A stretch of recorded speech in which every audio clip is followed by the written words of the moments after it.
Richard, welcome to Mint. Thank you for being on, a part of season 6. How are you doing? Good. How are you, Adam? I'm good. Thank you for making the time. We didn't get the chance to connect in Berlin, but I did see your magnificent wizardry talk at the Dune Con. So props on that. And I have some questions to ask you about that entire ordeal, about your presentation, and I guess also just a general state of on-chain data. But before we get into that, I want to know, who are you? Let the audience know. And then more specifically, how did you get your start into crypto? Cool. Yeah, I'm Richard. I'm a general partner at One Confirmation, and we're a seed stage crypto venture fund. Some of our big investments include the seed round of OpenSea back in 2018, DYDX in 2017, Super Rare, Nexus Mutual, a lot of the blue chip DeFi and NFT projects we know today. And I guess how I got started in crypto. This was around 2015. I was doing research in cryptography in like with Dan Bonnet's PhDs, and that's how I learned about Bitcoin, Ethereum for the first time. Then like thereafter, co-founded the Stanford Blockchain Club with a few other folks, and really just went down the rabbit hole from there. So you actually seem like a community builder at heart, having co-founded the Stanford Blockchain Club, but also you seem incredibly technical and yeah, with a very like investment sort of mindset, considering the fund that you're running. I'm curious, how did starting the club lead to where you are today? Yeah, so I mean, this was back in 2017, and like we would be inviting guest speakers. And the thing is, like, there weren't that many people interested in crypto at the time. So probably like a dozen or so in the club, and maybe like 40 or 50 who attended like events. But it was a really tight knit community just to find like all the like minded people on campus, and that really kind of translated well as like I work full time in crypto and like understand crypto native communities, community building, kind of the ethos and culture. Interesting. So I co-founded the blockchain club at USC. I Nice. graduated in 19. When did you graduate? 18. 18. Okay. So why do I feel like our paths have crossed in the past at some point somehow? But that's really cool. I wouldn't be here in crypto if it wasn't for like the university ecosystem. And what's interesting about where we are today, I've yet to see like more university based crypto startups sort of emerge and take charge. I'm curious, how are you seeing the current university landscape in terms of like crypto startups? I say the quality is still like a tier below people who've like been working in the real world for quite a bit, and I think it just takes much. It's more so like a mindset, like maturity and focus, and like when you're still a student, you have a lot of optionality. You kind of get distracted. You feel more FOMO and pressure, but you sort of like mature and mellow out the older you get. And I think that's a really important character trait of founders, especially working in Web3, because you have these like boom bust cycles where crypto crashes 90%, and you need to have the stoicism and the conviction to like stick through it long term. Yeah, because three of the six most valuable companies in the world, Facebook, Google, Microsoft, were all born on college campuses, and the list goes on. Like Snapchat was co-founded at Stanford, Reddit was created in a dorm room at the University of Virginia. I'm curious to see what sort of like crypto projects emerge out of that young, ambitious, sort of energetic culture that we have yet to see like more either on a protocol level and application level.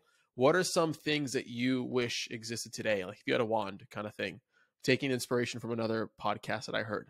If you had a wand to sort of kind of like poof, you have this product that you sort of envision, what would that be as an investor, for example? Oh, I mean, like the list could go on. I mean, there's still a lot, like a big kind of open space in like scalability research. And right now, like the big thing is zero knowledge ZK EVM, but that's just the very tip of the iceberg. And there's still a lot of state of the art to be done in, like, for example, ZK hardware. That's kind of one of the bleeding edge research areas, so creating custom ASICs for generating zero knowledge proofs. There's a trade-off space right now between scalability and EVM compatibility, and finding the right trade-off. There's a lot of projects working on that and like kind of picking the point on the efficient frontier. So that's like one area. I guess another area that's like bleeding edge, I think AMMs is like one of the top contributions that crypto has like made to like Mm-hmm. the world. And there's still a lot of research and kind of green space in like the next gen designs of AMMs, like constant function market makers, replicating market makers, which basically you can replicate the payoff of a derivative with the spot market. And so there's just like so much coming out of research. And like that's what I'm really excited about. And like crypto projects are like kind of taking this new ideas and research and then turning them into products. Where do you think data products fall into place with all these new privacy-based primitives, right? And zero knowledge proofs and all this new tech that's sort of emerging? Where does data come into place in all this? Yeah, I mean, well, privacy is important because I think the bottleneck of real world data on chain is privacy. Is like kind of you look at like what are the use cases people want to bring real world data on chain.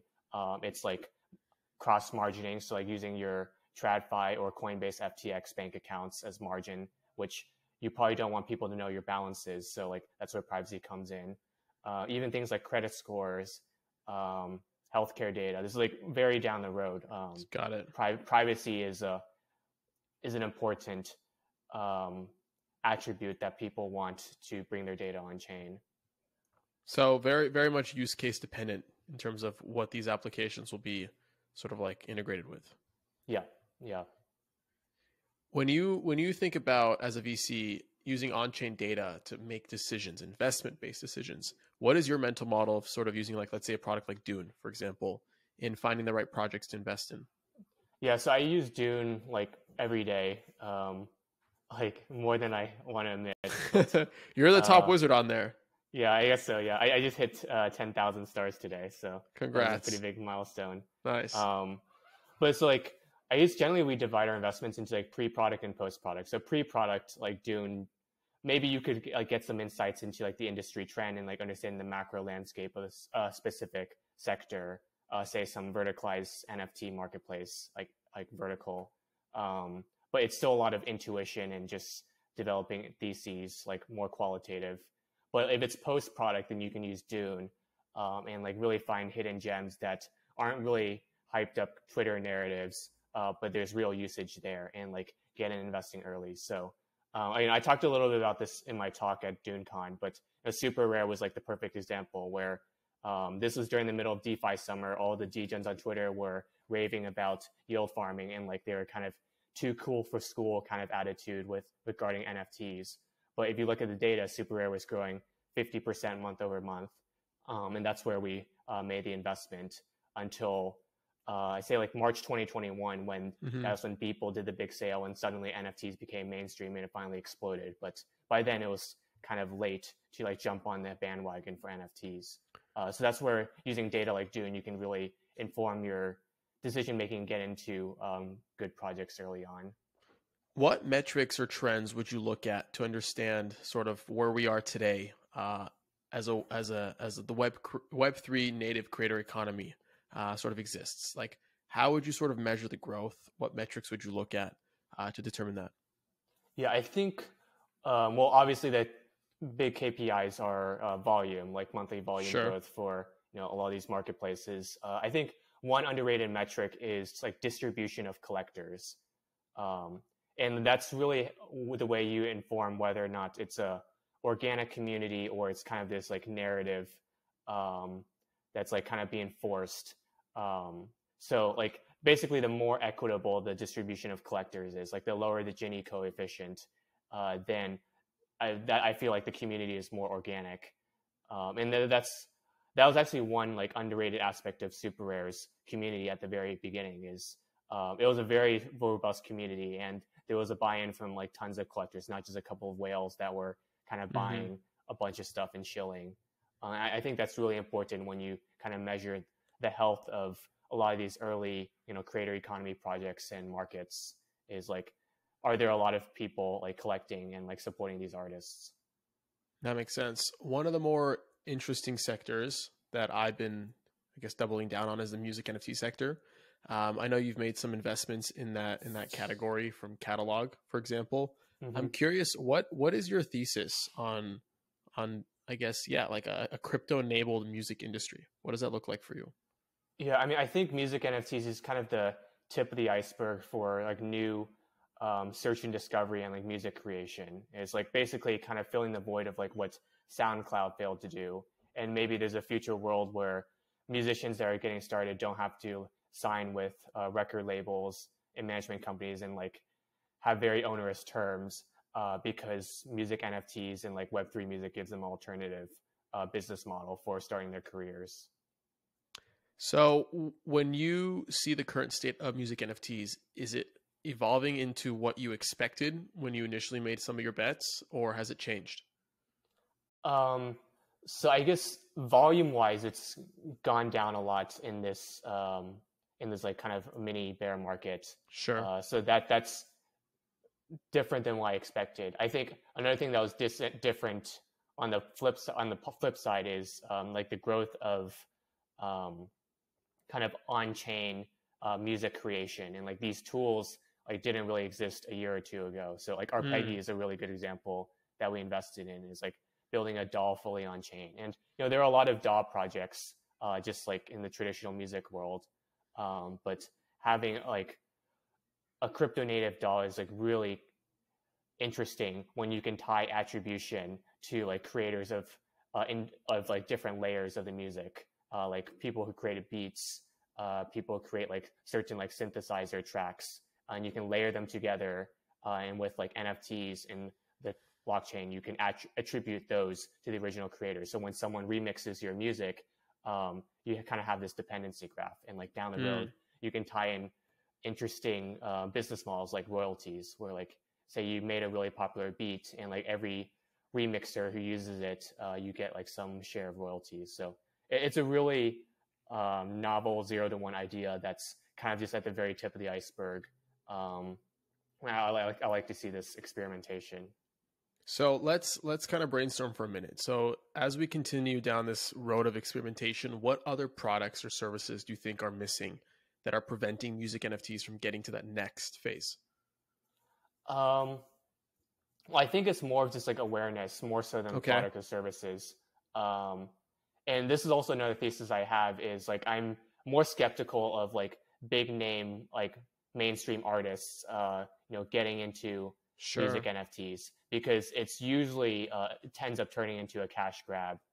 And it's kind of innovator's dilemma. It's like they have this really profitable existing business model, so they could probably care less about Web3 if things go south, because they have a really nice like fallback option to go through. So like I feel like for music NFTs, like the thing that's going to catalyze the industry has to be like a Web3 native artist, like someone who became big only because of music NFTs. And you can look at like crypto art as an example, where artists like Xcopy, Hackatow, Pak, maybe Beeple, and others, like they were not big traditional artists that were selling like millions of dollars at Christie's and Sotheby's. Like they only became big because of crypto art, and they really understood the crypto native ethos. So we're just kind of waiting for that moment in music NFTs, and I think it's bound to happen sometime. And is that measured through primary and secondary sales, or is that measured using like traditional metrics like Spotify streams, going on world tours? Like how do you kind of categorize a breakthrough artist in Web3? Yeah, I guess it would be sales. And I think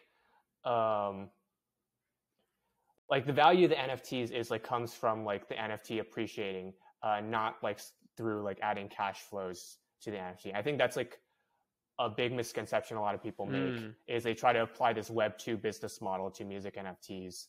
But if you look at it, like the amount of value capture is way more from like the NFT appreciating than like earning some fixed income from whatever concert ticket sales they do or whatnot. Yeah, that makes sense. I've been collecting a lot of music NFTs, either on catalog, on sound, whatever it may be. And I really enjoy the process of being able to support an artist through patronage, and I actually feel a much closer connection to them, right? Because we're in these group chats, they're giving us updates. And with that, I remember, so I had Rio Cragen on the podcast, who's dropped a bunch of stuff on catalog across other platforms. And there was this interesting sort of moment where he released a song first in Web3. It sold out, it did well, but the secondaries were still kind of lacking.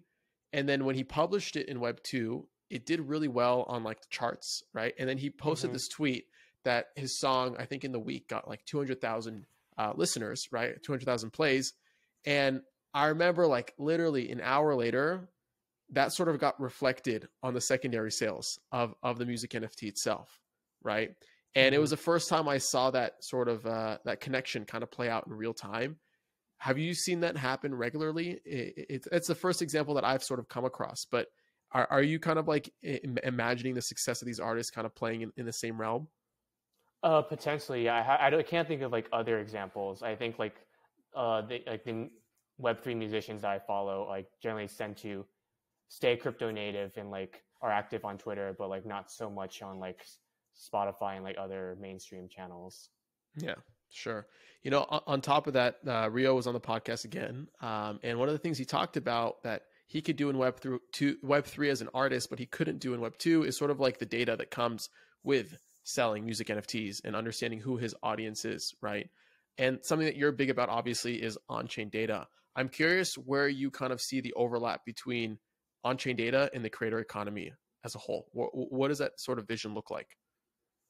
Yeah, I mean, I think growth marketing is a good way to look at it. Is like you can become a lot more like analytical and like be more targeted in how you spend money on like promotion and like seeing like which channels are working, which channels aren't. And this is not just like creator economy marketing; it also applies to like yield farming and other areas Hmm. of crypto. Is this reminds me of like Web 2 back in like the late 90s, where like companies were just like spending like hundreds of millions of dollars, just burning money on like advertising before like we figured out the industry figured out metrics such as like CAC over CLV and others, and like basically got a lot more targeted and like better at like customer segmentation. And I think a lot of those tools will be important for like growing for the creator economy and like growing these brands is measuring the effectiveness of each channel, effectiveness of each platform, and really being able to have like custom tailored marketing campaigns. Hmm. What sort of metrics would you use today to measure the success of your community, right? As a crypto native creator, as your yeah, kind of like issuing more NFTs, building a community, what would that look like? Yeah, I think like community like activeness is like really important. So like I you can use like monthly active like people who like post on Discord and your like private Discord server is like one example, because like I've seen way too many like token gated Discords just kind of turn into ghost towns like Hmm. after a couple months. So I think Tumbleweeds. Yeah. that's a really important metric to track. Um, yeah, and like there's a lot building off of that. It's just how do you measure user retention and activeness? Yeah, but I feel like that's like very much off chain kind of thing, right? Like Yeah. understanding how active the chat is, right? But as someone who builds so many dashboards and analyzes so much data, what do you look at? Let's say before you buy an NFT, for example, as a collector even, right? To understand the health of a community. Yeah. I guess like on-chain data, you could probably only look at sales, like sales type data, Hmm. and distribution. So maybe you could look at like kind of historical price charts, but that's kind of a really basic metric. But like I think like going back to what I said in the beginning, like Hmm. collector distribution is really important Sure. because if you have buy-in from a lot of owners, then like that's how you develop a more robust community rather than like a couple of whales who like buy up the supply and basically try to like shill and like pump their bags, Yeah. which is more of like short term. Yeah, makes sense. I wanna jump back to privacy really quick because I forgot to ask you a question that I think is actually super important to note. I remember a while back Vitalik kind of tweeted this new token standard idea of stealth addresses for ERC 721s. And as someone who is the number one Dune wizard who has 10,000 stars on there, is like the creme de la creme of a data analyst, right? How do you kind of feel when you see a post like that? I mean, Vitalik posts a lot of like interesting ideas and like on ETH research, like kind of implementing a lot of new cutting edge cryptography. And like there's one like this one for like stealth transfers of ERC 721s. He's like written a lot about bridges, like how to do Hmm. trust minimized bridges. So it's great to see like kind of what I call them like more purist ideas, like what's the best way, the most secure way to Sure. do bridging, to do like privacy. It's just kind of a question of implementation.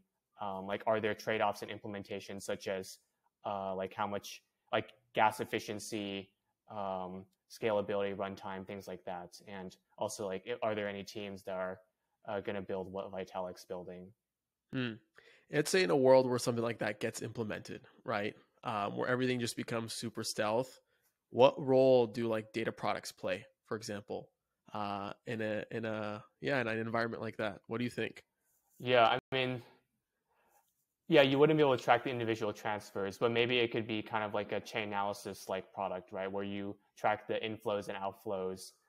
So you can see like how much usage is, but you can't like necessarily attribute like individual users.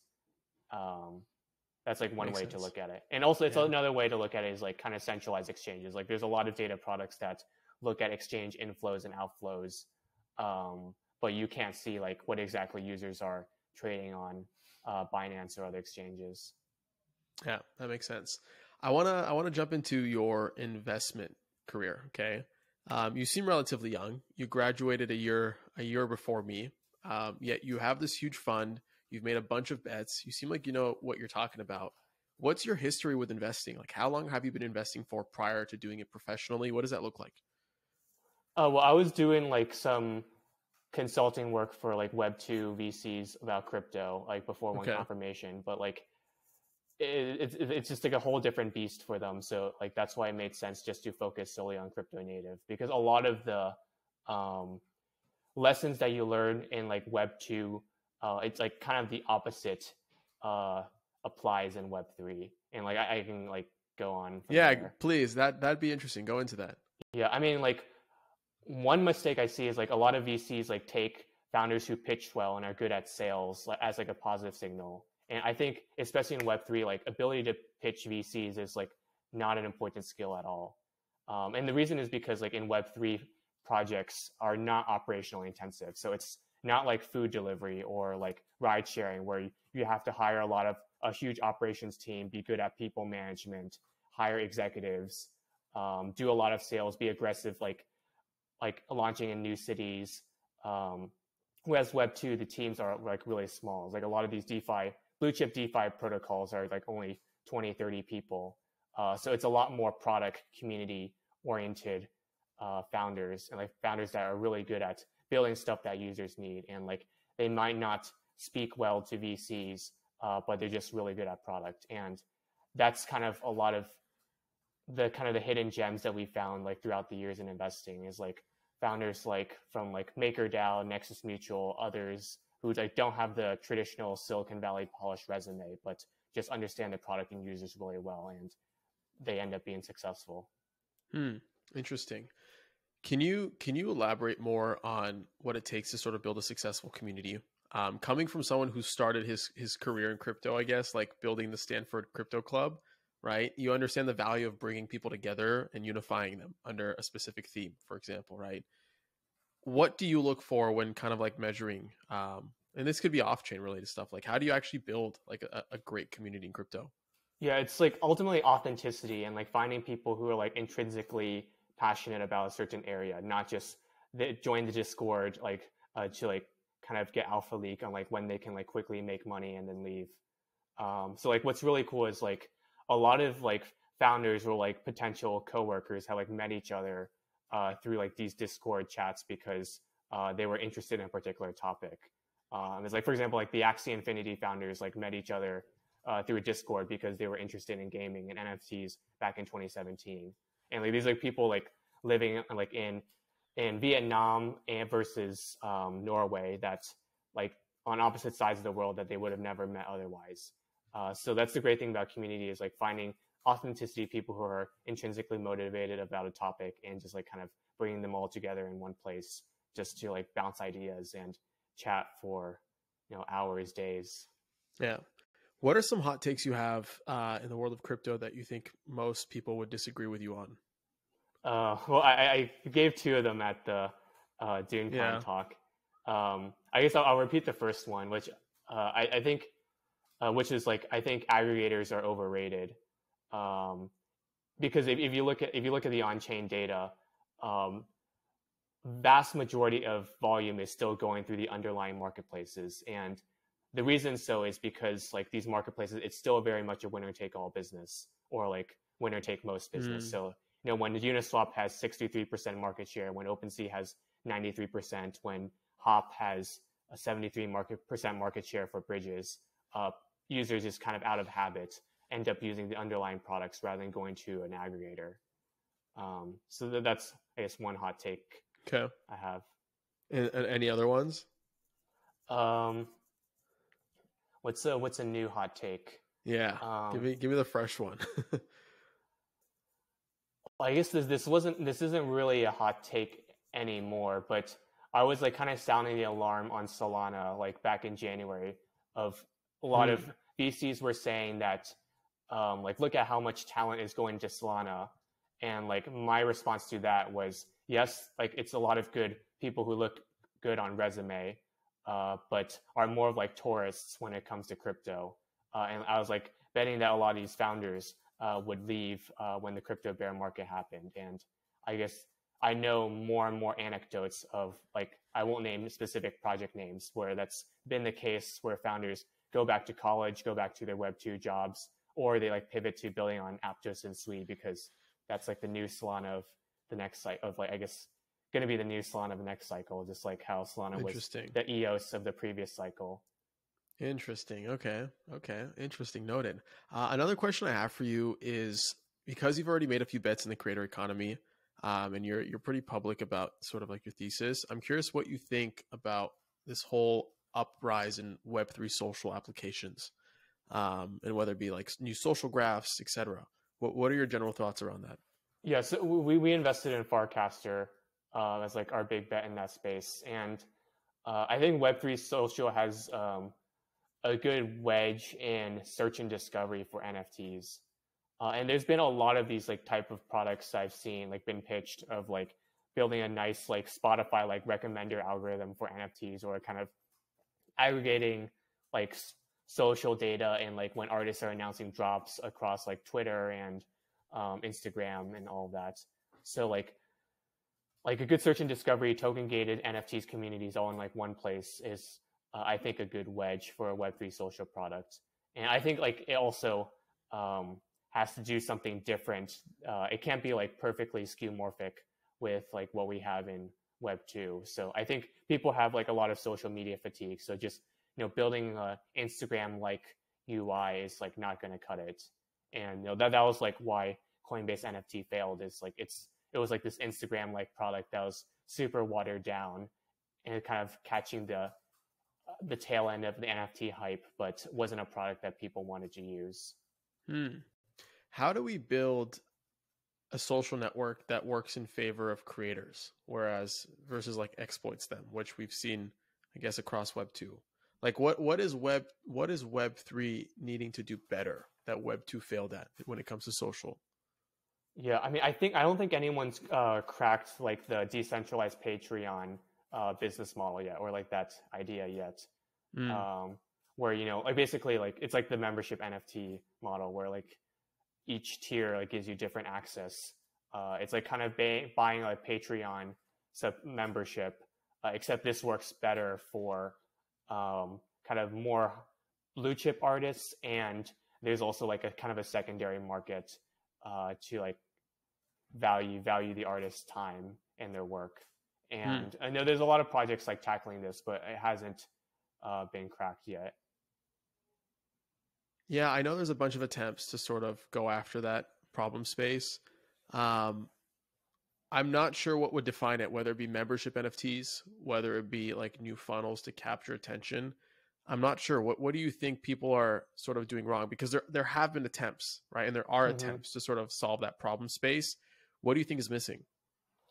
Yeah, this is interesting because I think it's a product that actually suits better for existing blue chip artists rather than like a new and upcoming like Web3 like crypto native artists. And like mainly the big pain point is that the largest artists, people like Lady Gaga and like others, like they literally do not know who their top fans are. It's like kind of bizarre to think that given like tens of millions of hundreds of millions of people like know who they are and listen to their music, but they don't know who their top bands are. And like they just don't really get that data from Ticketmaster or whatnot. Right. So that's like a unique pain point for them. But NFTs is still like this brand new industry that it hasn't like crossed the chasm yet to these mainstream use cases. So I think it'll be like a while before like these use cases really like this like kind of Web3 Patreon model like really takes off. Yeah, feel you. I hear you. I think because you already referenced Lady Gaga, something that I bring on the podcast a lot is like Lady Gaga, in my opinion, is like one of the best community builders there are. Like she builds community without building community. If you go on Facebook, for example, and you search up Lady Gaga on Facebook groups, you'll see all these communities formed around Lady Gaga. And Lady Gaga is not in any of those communities, right? It's just her fans sort of congregating because they like the whole monster brand or whatever she stands for, right? We have also yet to see that happen in Web3 where fans kind of form in a decentralized manner around some type of, I guess, like artist or whatever, maybe like an NFT artist or crypto artist. Or have we? Am I not catching the right one? Actually, they need to be on the podcast. You could argue Vitalik is actually that type of yeah. figure. That's true. Like he starting Ethereum, and then now you have all these sub communities within the Ethereum ecosystem that congregate around some like-minded topic, whether that's like really deep like L1 core dev research, like infra stuff, or it could be like financial stuff. That's true. Or it can be like NFTs, like more artist creators. But like at the end of the day, they're all contributing to the network health and growth of Ethereum. So you're saying Vitalik is Web3's Lady Gaga? Is that what you're saying? Yes, I would say he's like kind of this celebrity figure. Everyone loves him because like he's so autistic and like just like is like so focused on like building and like research and like just doesn't give a shit about like anything making else, money and being greedy like pretty much every other L1 founder. And like that's how like Ethereum ecosystem has like such a good culture, is because it comes from the top. Right. It's not like a mercenary like get rich quick vibes. Yeah, very true. I think this was great. Before I let you go, where can we find you? Where can we learn more about everything that you're up to? Shill it away. Sure. I use emails, richard@oneconfirmation.com. I'm Richard Chen 39 on Twitter, rchen8 on Dune, and like pretty much every social. Cool, man. Yeah. Cool. Well, thank you for your time. We'll have to do this again soon, Richard. But yeah, until next time. Great. Thanks, Adam.